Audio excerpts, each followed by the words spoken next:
Good evening and welcome once again to another program of Issues in the News, where we discuss the important events that would have taken place in our country over the last week or so. And I want to begin by acknowledging, of course, our viewers on Facebook Live, where we are going. And I want to acknowledge also our listeners on Freedom Radio who normally join us. And you would recognize that I am on live Facebook 1 hour before the usual time, and that's because we are trying some new innovations that with the use of technology I will be able to speak to you from Georgetown to Berbice without actually traveling to Berbice whenever it is inconvenient for me to do so. So that is why we are 1 hour before time, but of course the viewers in Berbice will see it at the appropriate time, but we are 1 hour on Facebook before the scheduled time of the usual time of recording. Anyway, now that we have gotten that issue out of the way, I want to take this opportunity also to extend Navratri greetings to all my Hindu brothers and sisters right across Guyana and the diaspora. This is a very auspicious period on the Hindu calendar where Hindus right across the globe offer prayers and salutation to Mother Durga. I hope that all your wishes, all your prayers and are going to be answered, and you are blessed with good health, wealth, and prosperity. So, as I normally say, we live in a very dynamic society, and there are so many different things that are taking place which require our discussion and our comments. And I want to begin by recognizing, of course, that in Guyana we are in a state of doubt in terms of who constitute our government. Right now we know the president is Mr. David Granger. We know that he is ill most of the time, and we have always at this program extended our best wishes to him, and we always extend a speedy recovery gesture to him. But quite apart from that, I don't know whether Prime Minister Moses Nagamutu is in the country. You don't hear these things anymore. You don't see these things in the newspapers. We don't know whether Mr. Kemrad Ramjatan is acting Prime Minister. And most fundamentally, have the dual citizens ministers resigned? And that is the crucial question occupying the minds of most Guyanese. Speaking for myself, and I consider myself quite apprised of the news on a day-to-day basis, at least I try to educate myself on the various things that are taking place in the country on a daily basis, if not at quicker intervals. And as I sit here speaking to you, I am not sure whether my friend Joseph Harmon is a minister, whether Carl Greenidge is a minister, whether Dominic Gaskin is a minister, and what is the status of Dr. Rupert Rupnarayan. I am not sure whether they're parliamentarians. I am not sure whether they tendered their resignation. I am not sure whether they have given up their ministerial portfolios. All these very important and fundamental matters that are so crucial to good governance are in a state of flux, and a country ought not to be in such state of uncertainty and a state of utter chaos. People must know, the citizens of Guyana must know who their ministers are, what portfolio these ministers hold, etc., etc. And that's the kind of information that is no longer clear in Guyana or even available. Last week, the nation was served with a recipe of confusion One day you heard that the four dual citizens ministers, and I'm told that there are more than four of them, but let's accept the confessed four. We were told that they have tendered their resignation as members of parliament. Later that day, I consequently pointed out that once they tendered their resignation as members of parliament, then automatically they lose their portfolio as ministers, because they are appointed, they are elected to the parliament, extracted and put there, and then they are appointed. So their election to the National Assembly precedes their appointment as ministers. And it is their appointment as ministers that make them answerable to the National Assembly. So once they are removed from being MPs, then they no longer can sit in the parliament. And if they don't sit in the parliament, then they are not answerable to the parliament. And all ministers under our constitution must be responsible to the parliament. That is why when the no confidence motion was passed, ministers within the cabinet were required to resign, because they hold a collective responsibility to the National Assembly. You can't be a minister and not sit in the National Assembly. And that's the basis of parliamentary representation as we know it in our democratic and constitutional structure. And when they tendered their resignation, or it was disclosed that they tendered their resignation as MPs during the course of last week, they lost their position as ministers of the government. I don't believe that they realized what they did. So when they realized that having resigned as MPs, they were no longer ministers, then there was a mad scamper to delay the process of that resignation. So we heard a whole host of complicated and perplexing notions about how difficult it is to resign, and the process will take a very, very long time. It's absolutely not true. Absolutely not true. Not true. Because Charan Das was an MP, and you saw how quickly they resigned him. They resigned him in a few hours and replaced him within a matter of a few days. So the impression that is being conveyed that one loses one ministerial position by a protracted and long process is an absolute inaccuracy. To resign as a parliamentarian, you simply tender your resignation to the Speaker of the National Assembly. Out of courtesy, I suppose, a copy you should send to the leader of your list. And that's how you tender your resignation as a member of parliament. And that automatically resigns you as a minister. There is not really a formal act which you have to thereafter perform before you lose your ministerial portfolio. You lose your ministerial portfolio with automaticity upon the tendering of your resignation as an MP to the Speaker of the National Assembly. But let us say out of courtesy, you need to resign as a minister. Then you send a 2-line letter to the President. I hereby tender my resignation. All can be done in 5 minutes. All 2 resignations can be written and submitted to the relevant authorities in 5 minutes. And the process to replace them is equally clear and equally swift.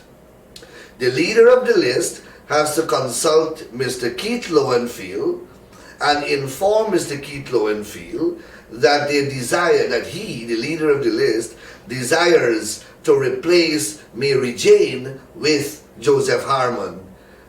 And Mr. Lowenfield will simply extract Miss Mary Jane's name and transmit that name to the clerk of the National Assembly. That's all. That is all. All of that can be accomplished within an hour. But here it is, the people of Guyana are taken for a joyride where, because they don't wish to relinquish their ministerial portfolios and the perks and privileges which come with them, you have this fanciful story being peddled, very unintelligent story being peddled, that it takes a protracted period and is a complicated process for one to relinquish one position as an MP and as a minister. It's absolutely not true, and I have just explained to you how simple it is, how straightforward it is, and how swiftly it can be, or they can be, accomplished. So I invite you, the Guyanese public, not to buy into the foolishness which is being peddled in relation to that matter.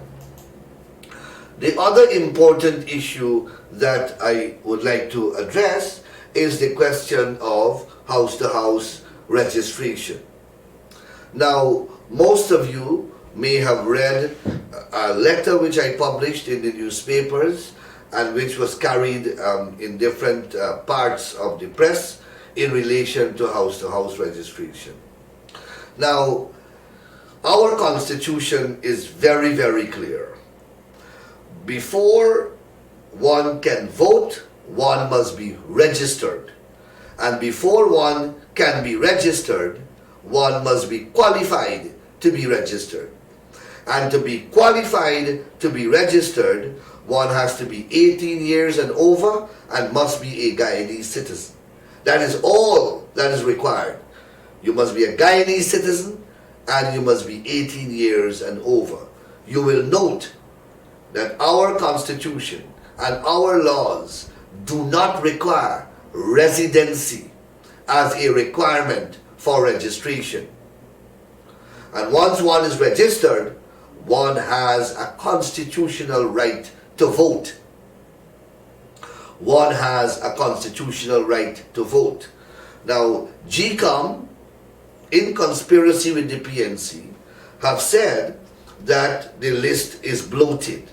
Now, this is the very list that we went to the local government elections with in 2018, and no one complained about displacement in the list.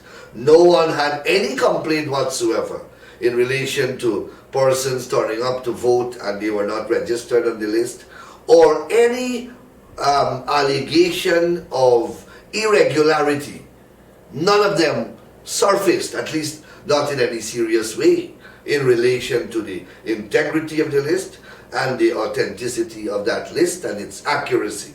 No complaint whatsoever. That was the same list that was used in the 2016 local government elections. Again, there was no complaint of any serious nature.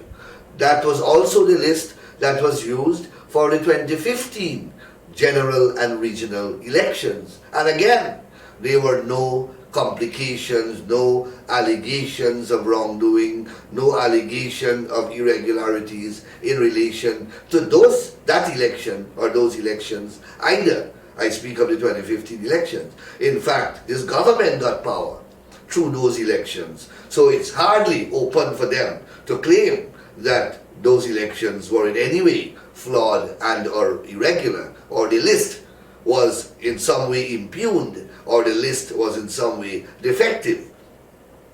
So this is a list that had 3 elections within a 4-year period. And all the elections, from all indications, if you go by the government's own propaganda and rhetoric, all elections were conducted fairly, according to the government. Though we filed a challenge against the elections of 2015, but it had nothing to do with the validity of the list or any alleged defect of the list itself. That was not a basis or ground of challenge that we based our petition on. But the government, they said that nothing was wrong with the process and the list was fine, and they used it in 2016 and they used it in 2018. Now, to come to this election of 2019, the PNC threw up its hands in the air and demands a new list, and of course GCOM dances to the tune of the PNC, and GCOM now wants house-to-house registration. And GCOM has stated that the purpose of the house-to-house registration is to cleanse the list because the list is bloated, and bloated, according to GCOM, by two occupants. One, dead people, and two, persons who are resident overseas, either permanently or temporarily. Now, in relation to dead people, you and I know that there is a registrar of birth and deaths in this country. And every person who is born, and every person who dies, the birth is registered and the death is registered. Of course, there are a few that will escape and not filter into the system. For example, a child may be born way off in the interior and the parents may not be able to register that child, so that child is not in the registration system. And the person may die somewhere in some far off area and nobody may be there to register the death, or he dies and people, they go missing and you don't know when they die, so there is no one to register the death. But save in those exceptional circumstances, 99% of the people who die, their deaths are recorded with the registrar of births and deaths. And therefore, a simple engagement in this computer age, which should not take more than a few days, between the chief elections officer and the registrar of deaths, can cleanse that list of the dead people who are there. And in any event, dead people cannot vote. Or at least we are hoping so, because you know in the past, when the PNC was in government, thousands of dead people voted. And there are documentaries showing that. One was done by Granada Television, where they visited hundreds of places in England, where at that time we had overseas voting for the 1968 and 1973 elections, and thousands of people voted for the PNC in London, in Brixton, in Lancashire, and all over the place. But when the journalists who were doing a documentary on those elections turned up at the addresses that were on the list as addresses of these voters never existed. And most of them died. And some of them were never heard of. So the PNC has a history of those electoral malpractices. But back to the issue at hand. So that engagement that I'm advocating between the registrar of deaths and the chief elections officer can cleanse the list of dead people. And most importantly, dead people in any event cannot vote. So they present no real threat to democracy and to the integrity of the electoral process. But the more worrying of the issues is the stated intention of GCOM as being pushed by the PNC is for the removal of names from that list of Guyanese who are registered on that list but who may not be in Guyana. So you have thousands of Guyanese who are registered on that list, and once they are registered, as I speak, they have a constitutional right to vote.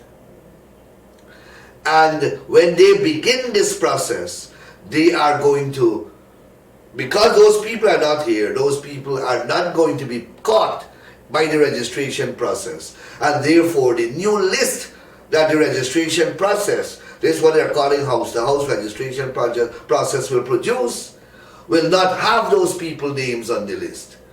So right now the people are on the list, and in the new list that will come, their names are not going to be on the list. So these people are going to be deregistered.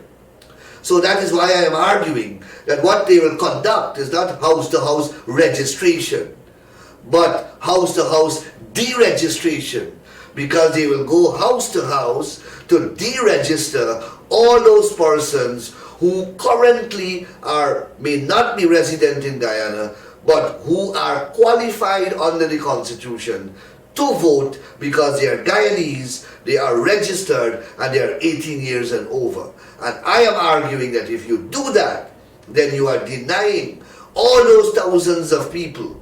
When you deregister them, you are denying them their constitutional right to vote, and that is a basis to set aside the entire elections whenever they are held. That was the very thing that the PNC did in relation to the 1997 elections. They went to the parliament, they agreed with the PPP to pass a law to add a new voting requirement to the Constitution, which has two voting requirements once you are registered. One, that you are 18 years, and two, you're a Guyanese. They added a third, that you must have a voter's ID card. And the PNC agreed to that. That those laws were passed unanimously. And when they lost the elections, they go back to the court and they challenge it on that very ground, that by ordinary law, the Parliament has added a requirement that is not in the Constitution for voting, and therefore that ordinary law was in conflict with the Constitution, and to the extent that that conflict was unconstitutional. And all those people who could not have voted because they did not get a voter's ID card were all found by the learned judge to have been disenfranchised. And on that basis, the 1997 elections were vitiated and declared to be null and void. And that is exactly what they are going to do here now, because they are adding a requirement. They are GCOM. GCOM, not by law this time. This is worse. If you cannot add it by law, how can you add it by an administrative decision of GCOM? So GCOM is now adding to the Constitution another requirement which is not contained in the Constitution to qualify persons to vote. And that requirement is that you must be resident in Guyana.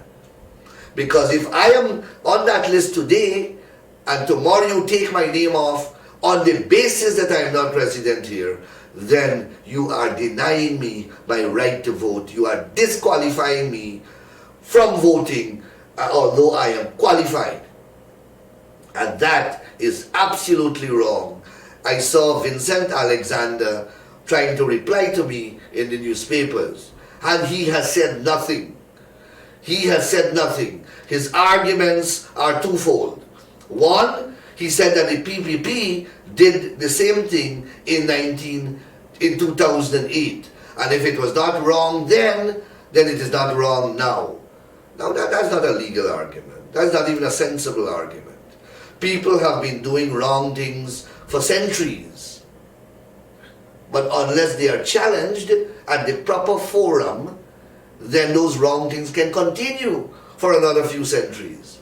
It doesn't mean that they are right. Longevity of a wrong practice does not crystallize into making it right. If it is wrong, it is wrong.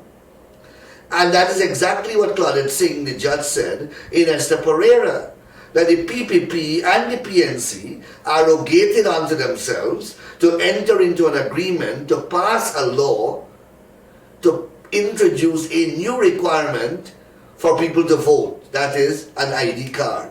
And that, Justice Singh ruled to be unlawful. It's the same thing now. The fact that the PPP agreed to house-to-house registration in 2008 does not make it right. Look, from independence, 33 votes were always considered to be a majority in the National Assembly of 65. 33 votes from 1966 to now were always considered to be a majority until the Court of Appeal ruled that that is not so. So what happened yesterday and what may be right yesterday doesn't mean that it's right today, but the court will decide. because we are going to challenge it in the court. The other argument that Alexander advanced is that the Constitution authorizes the house-to-house process. That is an absolute untruth. And he doesn't cite, he says, first of all, he doesn't point to an express provision in the Constitution which authorizes house-to-house registration. The Constitution says that Parliament may add further requirements as qualifications for voters. Parliament may add. There is no law in this country that requires house-to-house voting registration. So Parliament has not added no new regulation, no new requirement. This house-to-house registration is a decision of GCOM. No law mandates it. In fact, on that question, the law that Parliament passed requires continuous registration, not stopping and starting over. Our laws that we passed in relation to registration is a law that mandates a cyclical process of registration on a continuous basis all year round, with claims and objection period at certain intervals. So our law doesn't speak to house registration, which seem to suggest that you have to stop the cycle and start over. On the contrary, our law mandates continuous registration in a cyclical manner, forever, perennially, annually, all year round. That is what our law requires. So the concept of house-to-house registration, where you stop the cycle and you start over again, is also against and contrary to the spirit of our elections laws, quite apart from its unconstitutionality, to which I have made reference. So we have to challenge this house-to-house registration, because if the PNC loses, they are going to challenge it. And they will very well, and they may very well get the election set aside on that basis, as they have done before. If we don't challenge it, then it's left, it's open for them to go ahead with it and to disenfranchise tens of thousands of Guyanese. And we know that those tens of thousands of Guyanese are largely going to be PPP supporters. You don't have to tell me that, and I don't have to convince you of that. You know what I'm speaking about. You know that a conspiracy between the PNC and GCOM is to rid the list as far as possible via the house-to-house registration process of eligible voters whom they think are likely to vote for the PPP. That is the purpose of this exercise. So if we don't challenge it, they will use it as a basis to set aside elections when they lose.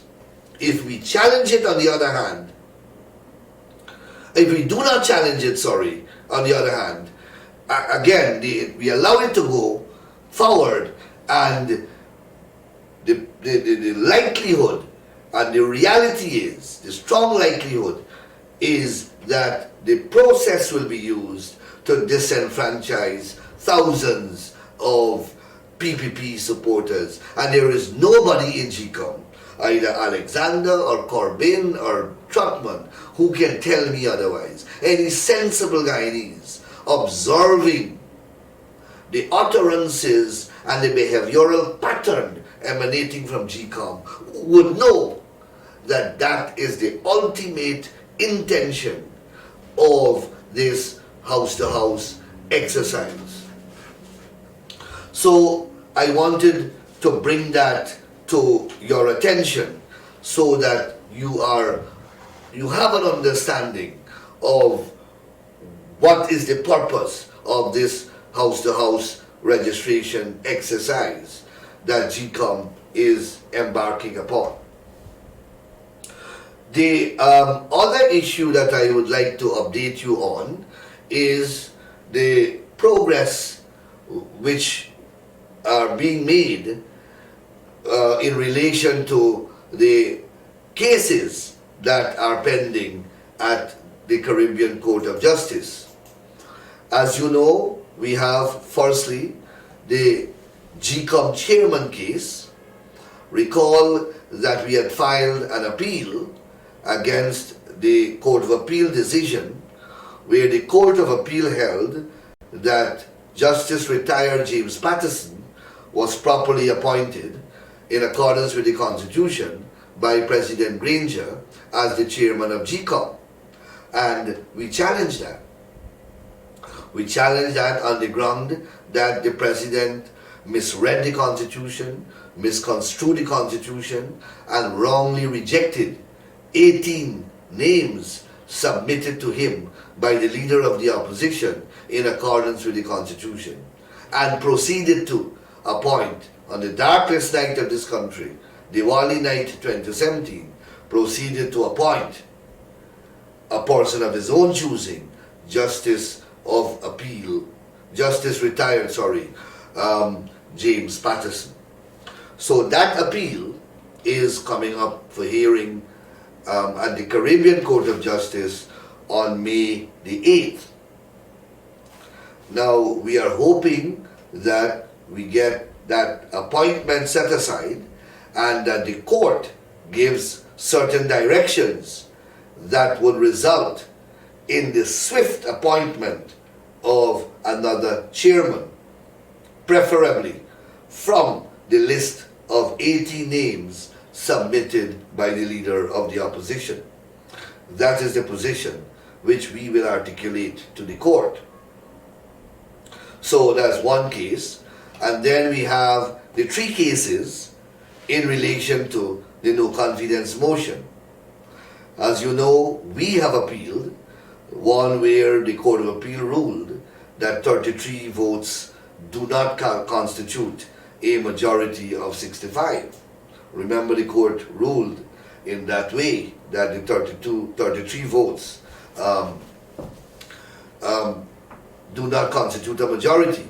We have appealed that. We are saying that obviously it constitutes a majority. It has always done. From past practices, numerically 33 is the majority of 65. Grammatically it is, if one is to interpret the word majority, giving it its usual dictionary meaning. And as I've articulated over and over again, this is not a very complicated matter. It's very simple and very straightforward. So we have that appeal, and then of course the other sides, because there are many sides, they have appealed as well. Because we only lost on that single ground, but they lost on everything else. So they are appealing on the ground of dual citizenship, that Charanda's vote should not be counted because he was a dual citizen and therefore disqualified to sit in the parliament. They are also arguing that Article 106 is somehow in conflict with the rest of the Constitution. A whole set of weird arguments, a whole concatenation of very bizarre legal arguments are going to be put to the court, and the court has fixed the 10th of May for those arguments to be presented. Obviously the court gave us directions to put in our respective written submissions before set out the deadlines which the court has already given to us. You must have read in the newspapers that we had a court management conference and certain guidelines were given to all the lawyers. So we have received the cross appeals from the other sides. Today was the deadline for those cross appeals to be filed. I got an email that a number of them were filed, and I guess the respective lawyers are now preparing their submissions, which we will exchange and of course file with the Caribbean Court of Justice, and we will be traveling to Trinidad to attend the hearing. The hearing will be done in the court itself. Many people are expressing great worry and great anxiety and great apprehension about the ruling, but my respectful view is that I have faith in the system. I have faith in the legal system. I have faith in the Caribbean Court of Justice. I also feel that this is such a clear case that I can't imagine that anyone, any judge or any court would want to rule in any other manner than doing the right thing. I mean, this is not complex issues at all. These are issues that are extremely clear. They are understood by the simplest of people, by the most uneducated. I mean, you must know, listening to me, that 33 votes is more than is a majority of 65. If you have 33 on one side and you have 32 on one side, the one side with 33 has more votes and has a majority. I mean, it's as simple as that. Don't try to complicate it by any other canon of construction. The Constitution does not say absolute. They are reading into the Constitution absolute. I've argued that if the Constitution wanted to use the word absolute, at the time when it was amended, we did not have a shortage of ink. And our people, our crafters of the Constitution and the Constitutional Amendment are not uneducated people. They are not unfamiliar and unacquainted with words like absolute. We know that. We know what it means. Involved in the constitutional reform process were people like Madame Desiree Bernard, the former Chancellor of the Judiciary, Justice Roxanne George, the Chief Justice, Ralph Ramkaran, Senior Counsel, Bernard de Santos, Derek Bernard, Haslin Paris, and a host of experts from all over South Africa. We brought in people from India, I remember, from England, of course. I think you may have had a few from Canada. So we had an abundance of highly educated, highly trained people. Every word in that Constitution and in those constitutional amendments were intentionally placed there. And those words that were not placed there were deliberately omitted from being put in the Constitution. So, and there is a canon of interpretation that prohibits the importation into the Constitution of words that are not there. You can't read into a document words that are not in the document because you want the document to read a particular way. That is not how constitutional interpretation is to be done. That is not how statutory interpretation is to be done. That is not how any type of interpretation is to be done if you want to decipher the true intent of the framers of the document, because that is what an interpretive process is about, is reading a document prepared previously by somebody and trying to understand what the writer wanted to say in the document. That is what interpretation is. And if our Constitution wanted to say absolute majority, then it would have said so. But it says majority. A majority of the members of the National Assembly. All the members of the National Assembly. All the members are 65. A majority is 33. A majority is also 35. But the smallest majority is 33. And we had 33 and they had 32. So I say all of that, I mean, with the risk of boring you and repeating the same old hackneyed arguments all over again, because that is the argument. And there is no other way to put it. I can't make it finesse and make it sophisticated when it is as elementary, rudimentary, and simple as that. But you know, lawyers like to make things complicated, I guess, and I would like the issues to be surrounded with this intellectual aura that it lacks. It simply lacks the type of intellectual clothing that they want to put on the issue. So I am optimistic. I am highly optimistic that we are going to succeed at the Caribbean Court of Justice in all the appeals, both the chairman matter as well as the no confidence cases. I can't see the court ruling against us and against our arguments. But of course, one cannot be too overconfident, so we are preparing and we will put our best arguments forward, and hopefully justice will prevail in the end.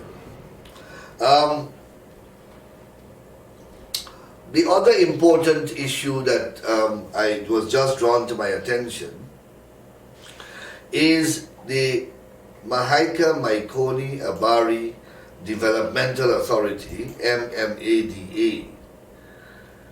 I don't know what is going on in this country. You would recall that 2 years ago, this MMADA served notices that they will increase drainage charges and land rents by hundreds of percentage. We protested against it. We have advised the farmers not to pay not because that they don't want to pay, but one, it is exorbitant. The increase is exorbitant. Two, the infrastructural works and the services that MMA has been giving over the past 3 to 4 years has declined significantly. And rather than give a reduction, they are increasing D&I charges and land rents by thousands of percentage. In an industry that is barely breathing to survive, the rice industry, an industry that has been clobbered by this administration, beginning with the loss of the Petro-Caribbean market with Venezuela. There has been a constant clobbering of the industry by this government. That menu of very harsh and punitive increase in drainage and land rents, which came 2 years ago, was part of that regime of punitive sanctions imposed against the rice industry. Well, if you thought that that was bad, a few days ago, rice farmers who own land by transport and certificate of title have been served now with charges for D&A, for drainage D&I, drainage and irrigation. MMA is authorized to levy D&I charges and land rent in relation to lands that fall under the administration of the MMA, state lands. Now, they are now levying D&I charges in relation to transport land and land owned by certificate of title. So I don't know who advising these people. They have no authority to levy those charges. People with transport, they pay property tax, they pay rates and taxes to the NDCs in the particular area in which the land is located. They don't have to pay D&I charges to MMA. MMA does not own those lands. Those are not state lands. Those are people's private property. One farmer, and I'll release the letter later tonight, I hope, on Facebook. One farmer has to pay $2.2 million. $2.2 million for his transport land. One farmer. Nobody knows how these charges were calculated. No consultations were ever done. no prior notice given. These people are behaving like despots. This is the height of authoritarianism and high-handedness in government. Not a word of consultation with the farmers. Quite apart from the fact that I believe, and of course I have to research it, legally it cannot be done. Because these lands are not MMA lands, they're not state lands. MMA have been given statutory power to administer and to manage state lands under the State Lands Act and under the MMA Act. But that authority does not extend to private property. MMA can't levy charges on me in relation to my property which I own by transport. This is utter madness. Utter madness. So hundreds of letters, I am told, have been served on various farmers in the Region 5 area, starting from the Hoop all the way to wherever the MMA scheme ends.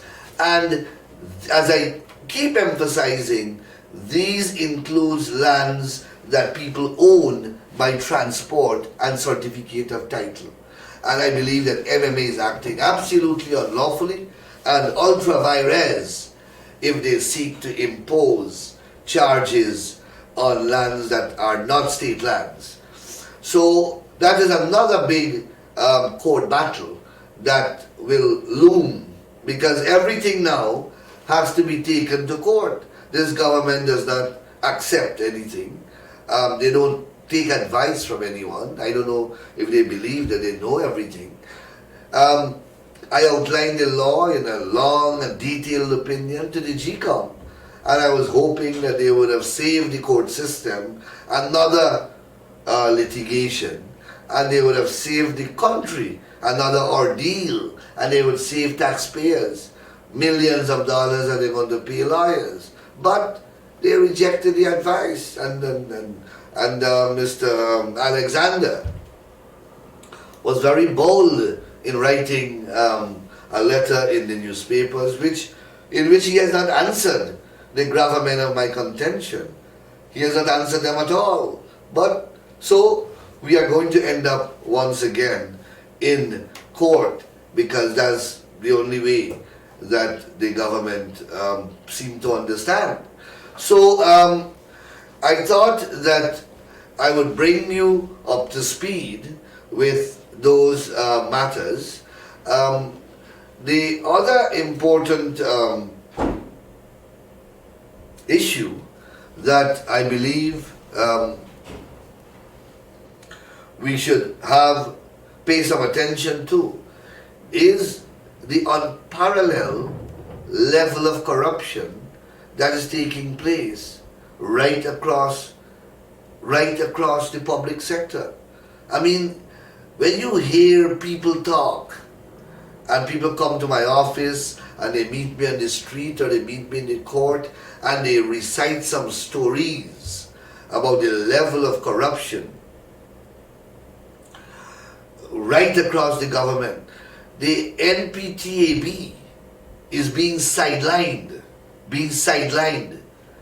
effectively and deliberately so that contracts can be awarded to friends. I have some information about the GWI, for example. Who getting contracts there? Directors of the company of GWI are getting contracts, human services training contracts all year round. Blatant conflict of interest. A senior functionary in there is splitting the contracts to buy the water purifier, so that a particular individual close to him gets a contract per month of about $14 million.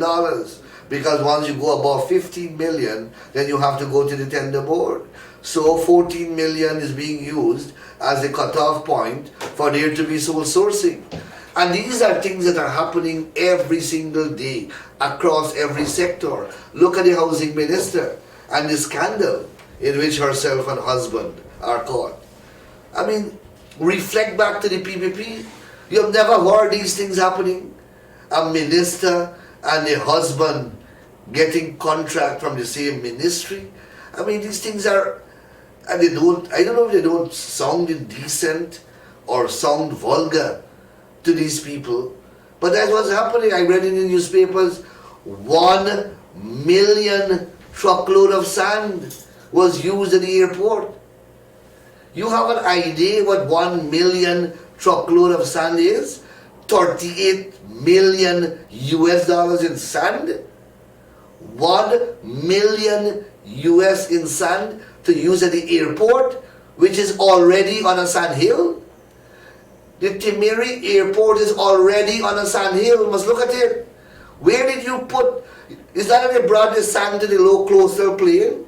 They put the sand right there in the hilly sand and clay area. 1 million truckload of sand.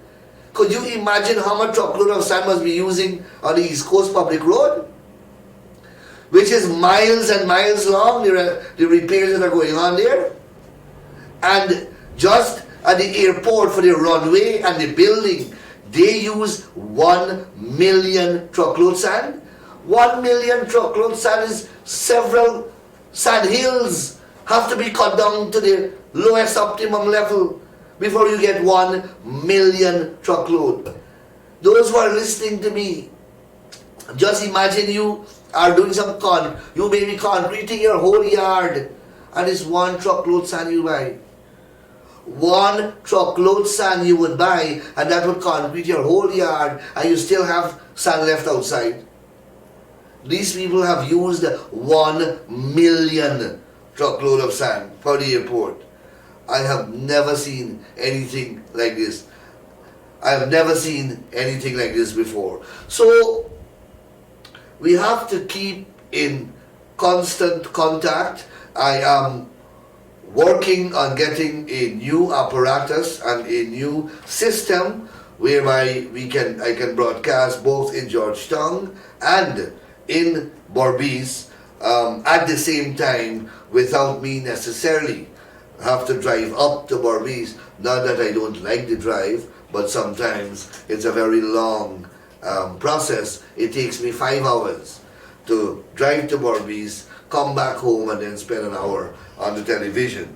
So I'm trying different things now to try to, make better use of time and resources, and we are working on that as I speak.